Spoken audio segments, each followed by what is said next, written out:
Hey friends, have you ever wondered what to do with your fitness at different stages of your life and what advantages and challenges you might be dealing with? We talk about that in this episode, so check it out.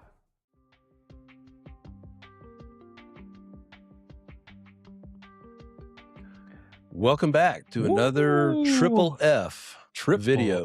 Man, we are back. How many subscribers do we got now? We're up to 20. So as you can tell, we've upgraded the studio a little bit. We've got new microphones. Maybe they can hear what we're actually saying. Yeah. Hey, did you hear that?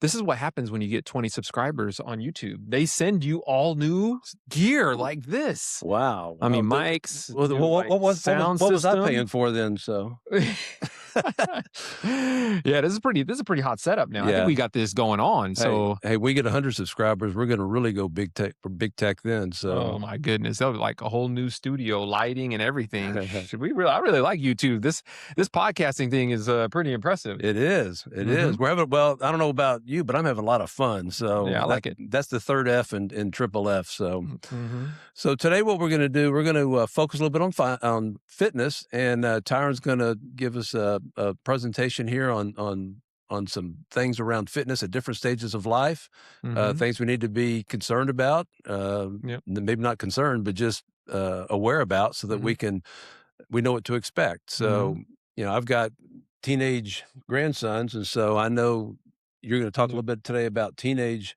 fitness also. I'm going to talk right to you. Right to you. I got Brody, who's a 7th grader. Brody. Jordan's a 9th grader. Jordan.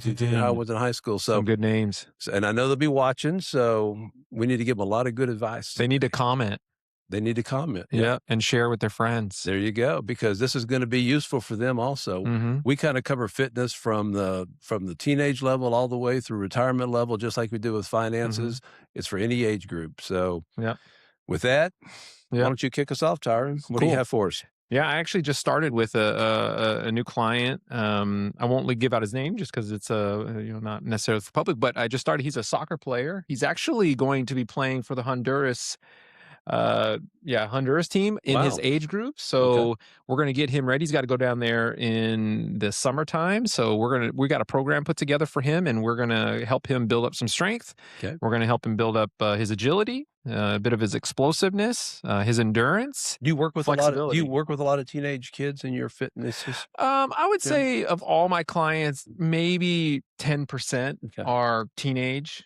I will tell you a cool story. So and this kind of highlights for all of you that are out there, and this is really any age group, but specifically for teenagers. So I have this one client, he's a soccer player, and we will go through a 3-day routine with him where we will work on strength training, agility, flexibility, and endurance. So those will be the main cornerstones of his program, and we'll split that out across the week. And that is a typical split for an athlete, whether you're a football player, soccer player, basketball player. They're very similar when it comes to teenagers. Now, as you get older, it becomes a bit more specific as to what you do, sort of your lateral movement, your explosiveness. These types of things start to become specific to the sport. So that will be something that'll be just for this young man. I have another client who's also subscribed to us, and I don't mind using his name. His name's Carlos. So shout out to Carlos. Carlos is 15 years old. He's about to turn 16. He was 295 pounds. Wow. Guess how much he weighs now? Under 200? Yes. 180? Yeah, 172. Wow. Unbelievable. 100. That's more than 100 pounds by a lot. And for a 15-year-old. And so do you know what we did with him? So obviously we put him on strength training. So get him into the gym, have him lifting heavy weight, and his diet, right? We locked down his diet. Now, something really specific to Carlos is that he's highly motivated. Yeah. All right. So all of you out there, right? Brody and Jordan, if you want to make progress, right? Whether it's weight loss, not in your case, because I know you guys are not you're not overweight. You guys are thinner. But if you want to put on muscle, the dedication is what's needed. And this is not specific to teenagers. It's specific to all age groups. But specifically for teenagers, this is not an easy thing to be tremendously dedicated to something like, building muscle and that type of thing. Usually Right. we're dedicated to sports and that kind of It's thing. kind of that gym work, when you do it by Yeah. yourself. It's Yeah. not like in front of an audience or with Exactly. other teammates. So Yeah. that's where the real work's done and where the real progress is made when you're in the gym by yourself or with a trainer, Yep. working. So. Yeah. And it does help when you have a coach. We talked about that last time, how important having a coach is. And I do believe that that's a part of the success for Carlos, but a bigger part of it is just his level of commitment. And so if you're committed, then I really think you've got a key ingredient to being able to be successful. Yeah. Right. Then it's just a matter of showing you what to do, how to do it, and making sure you're doing it on a regular basis, making sure you've got that consistency. Yeah. So if you've got that one key ingredient inside of you, which is that level of commitment, you don't give up when it starts to get difficult, then I really think that you can make some progress. So Carlos has made a tremendous improvement in his weight. Now, the biggest issue he has, what is the biggest issue he has? What's that? Skin. Yeah. Loose skin. Because imagine how big, and if I had some before and after pictures I could show you, maybe I'll get some and then show you guys. I think that'd be pretty interesting. But it's the skin, because now he's really got a lot of loose skin that he's got to deal with. Now, for a lot of you out there, that's not going to be an issue for you, but for Carlos, that is. But determination, very key component. And so for anybody that's in that range, let's say from 12 up to 25 years old, there are some advantages that you have that many don't. All right. And I just wanted to touch on some of that. All right. One is, compared to us old folks, is that you've got energy. You just have more energy to be able to spend. The other thing you have, can you guess what the other thing that they have? Skin elasticity. That's right. The skin bounces back. Yes. Well, no, they have time. Right. They've got time because they just don't have the tremendous amount of responsibility that's needed for those of us that are a little bit older. Okay. So you've got more energy and you've got more time. And for the young men out there, what you have that is super important for building muscle is you're at the highest point in your life that you're generating testosterone. Right. Okay. Which is a great hormone for building muscle. And so if you can take your energy and you can take your time and you can utilize the testosterone that you already have flowing around in your body and you mix it with the whole bunch of determination, that is a recipe for a monster. Yeah. I mean, talk about gains in this decade or this time. Whew, you could be huge. Yeah, you could be. And so, and you can tell the kids that are the one, you go to those football locker rooms and some of them are pretty jacked, so you can tell they've taken advantage of that. But yeah, I've seen some of the transformations that we've made in the gym. So. Yeah. All right. So now that's sort of the first group. Now the second group, when we go from 25 up to 40, all right, these are our new professionals, guys that are just getting into their careers. They've just gotten out of college. So they probably put on a little bit of weight, just studying, not really having time, just really dealing with stress eating all over the place. That's the kind of stuff you're dealing with, right? And you're now in this new profession and you're kind of like, hey, man, I need to fit in some suits or I need to make sure I'm looking the best that I can. There's where you've got, an issue, a challenge that you're going to have to deal with, which is finding the time in your profession, in your busy life, where you're really trying to make a name for yourself and to really, get after taking advantage of what you had when you were in that previous group. All right. So the biggest challenge you're going to have is just finding the time. And so my recommendation for anybody that's 25 to 40 years old is to see if you can get up early. All right. Get up early and get to the gym before you have to go into the office. I actually started doing that later in my career. I was 50 at the time, but you don't have the time. You're right. During the day, especially that age group you're talking about, they have kids at home, they have activities. I have a son that's, in that age range and he gets up early. So I think that's the way to go with it. I mean, if you go to the gym early in the morning, I remember there's a lot of people in there. Yep. And so that's that motivation part, getting out of bed. Yeah, for sure. Yeah, you still got the testosterone. It's still flowing around you, but it's starting to decrease, right? The other thing that happens is the challenge is that, a lot of us in that time period are getting married. We're having our kids. And so again, I tell you, the biggest nugget that I can offer to you is to go to the gym early, right? Because if you think you're going to be able to get it in later, I'm telling you, the more you work, the more you dedicate hours to your job, the more you have kids and commitments and obviously your wife or your husband, it is just really hard to get in when you've got all these other things stacking up Correct. on you. Yeah. Right. I can see that. That's what I would say would be the biggest tip for that group. As far as the advantages you have is that you're just turning into a man, right? That muscle is becoming much more mature and dense, and you're going to be able to make some good gains and that are going to look really good. And the other thing is it's going to be able to stave off that inevitable, let's say, dad bod that everybody sees these days.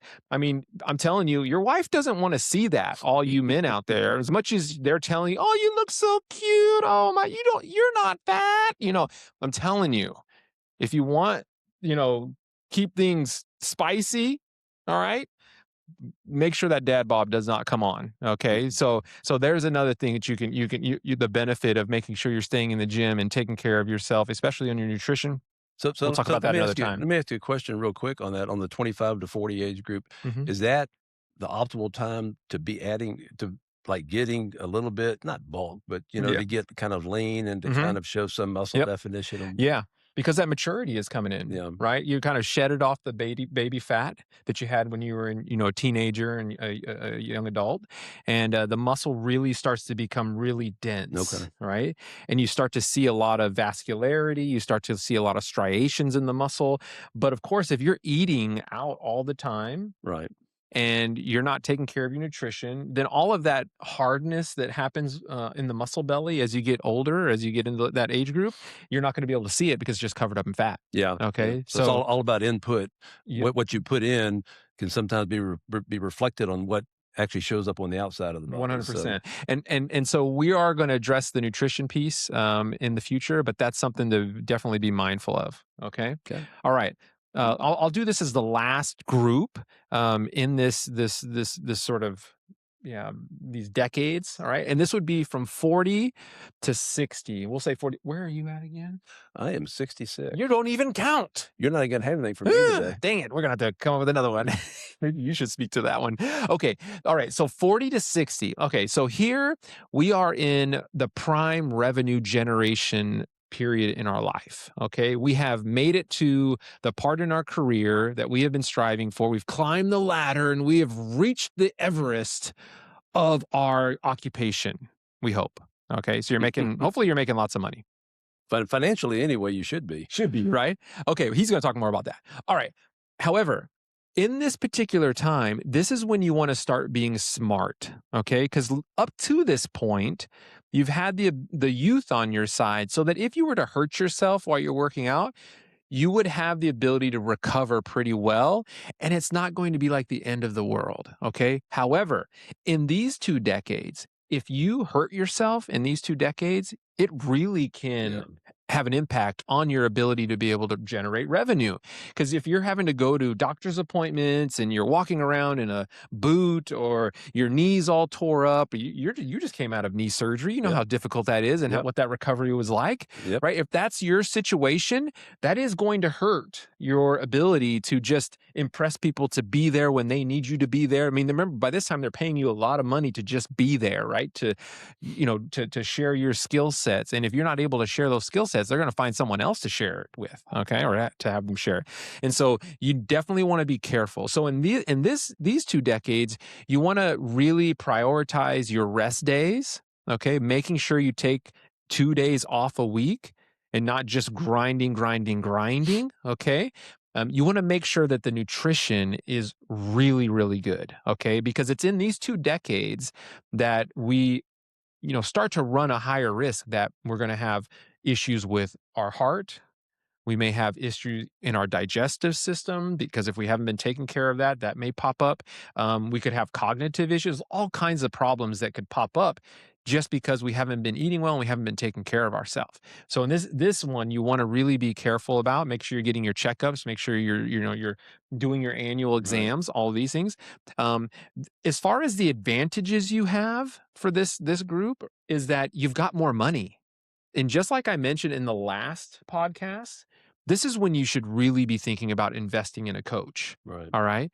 Because your busy lifestyle and your sort of focus on revenue generation and just accumulating wealth is going to be a high priority. And the fitness side is going to start to take more of a back seat if you don't keep it pushed up towards the front of your priority list. And having a coach can help put that front and center, because you got a coach that's going to be there. He's going to motivate you. He's going to hold you accountable. He's going to make sure you're reaching goals, and you've got the money to be able to afford it. And so if you're in this group 40 to 60, get a coach. Be careful. Make sure you take your rest days. Okay, these are the tips that I would give in this age group. Yeah, and one more thing on that injury thing, just from a fitness standpoint, if you get injured, like you were talking about, it can not only derail your career a bit, but it'll keep you out of the gym. Yep. And the longer you stay out of the gym, the more gains you lose. So some of the fitness benefits that you've gained all those years, if you wind up with an injury that keeps you out of the gym for 6 months, and we know guys in the gym that have torn bicep muscles and shoulder muscles, and it is just they can't work out for like 6 months. So true. And by the time they get back, they may have lost some motivation. They've lost a lot of gains, and so the whole key, I would think, on the fitness side is to make sure that it's that consistency, staying injury free, so that you can continue that workout program that you're on and continue that fitness journey that you're on.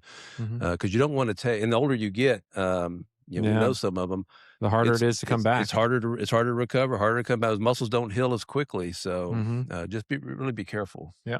And really know what you're doing. And again, that's where a coach comes in. He or she can keep you on that right, workout plan to avoid injury and just keep you in the gym, keep you good at your job, healthy. Yep. So something to think about. Yeah. I would give you one last bonus, and this is just an overall for all of the age groups, is the relationships that you have in the gym, right? As you're in the gym more and more, and it becomes a second home for you, and it's just really part of your overall routine.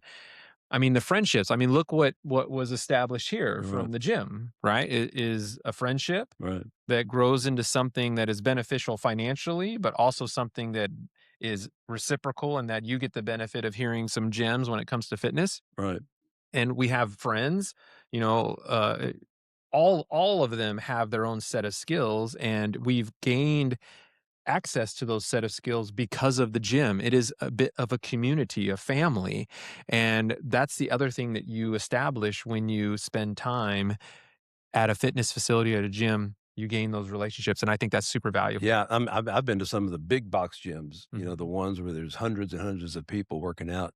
I find the thing I find with the gym that Tyron owns is it's small and it's much more, friendly, and you just get to know everybody. I mean, you go and work out at basically the same time each day or week or whatever. And you see the same people over and over. You see their journey, they see your journey, you talk about things. It's really a good support group. And I find that I get that out of a smaller gym like I go to and that Tyron runs than I do out of the big box gym. Big box gyms, you go in, it's hard to find machines. It's hard to, you don't really know anybody. It's different people every time you go. And so I do like that family atmosphere of a smaller gym. Yeah, it's more intimate. Yeah, much more intimate. Yeah, so I'm all about that. I mean, I love that. So that aspect of it.